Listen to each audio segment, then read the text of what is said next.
ముఖ్యమంత్రి గారు నేను హిట్లర్ అని చెప్పుకుంటున్నాడు. మీరు హిట్లరే, కానీ హిట్లర్ కన్నా ఎక్కువ మీరు తాలిబాన్. ఎందుకంటే తాలిబాన్లు కూడా కేవలం ఆడపిల్లల చదువు మీద రిస్ట్రిక్షన్స్ పెట్టి వాళ్ళు చదువుకోకుండా చేసారు. ముఖ్యమంత్రి గారే విద్యాశాఖ మంత్రి అయితే విద్యాశాఖ ఏదో వెలుగుతుంది అని చెప్పి అందరు భావించారు. కానీ అడుగడుగున అబద్ధాలు. ఇప్పుడు మీరున్న 27,000 పాఠశాలల్ని 4,000 పాఠశాలలు చేస్తే ఇప్పుడు ఉన్నటువంటి ఉపాధ్యాయులందరినీ ఏం చేస్తారు? మీరు ఈ 3 లక్షల పై చిలుకున్నటువంటి ఉపాధ్యాయులందరినీ కూడా తీసేస్తారా? 4,000 పాఠశాలలో అడ్జస్ట్ చేస్తారా? లేకపోతే వివిధ గవర్నమెంట్ డిపార్ట్మెంట్లకు పంపిస్తారా? మీ విధానం ఏందనేటటువంటిది క్లారిటీ లేకుండా పెద్ద పెద్ద అనౌన్స్మెంట్లు మీరు పక్క రాష్ట్రానికి పోయి చేయడం వల్ల మన రాష్ట్రం పరువు పోతుంది తప్పితే ఇంకొకటి జరగడం లేదు.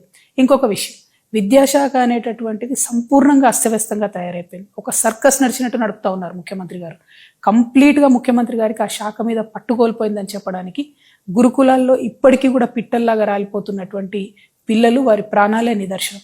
100 మంది పై చిలుకు చచ్చిపోయినా కూడా కనీసం ముఖ్యమంత్రి గారికి ఒక గురుకులం పోవడానికి కానీ గురుకులాల్ని రివ్యూ చేయడానికి కానీ టైం లేవు. కేజీబీవీ టీచర్స్ పాపం 10+2 చెప్తారు. వాళ్ళు సమ్మె చేస్తే కనీసం వాళ్ళ సమ్మెకాలం జీతం ఇచ్చేయాలన్నటువంటి సంస్కారం కూడా లేకుండా ఈ ప్రభుత్వం వ్యవహరించడం అన్నది చాలా దారుణం.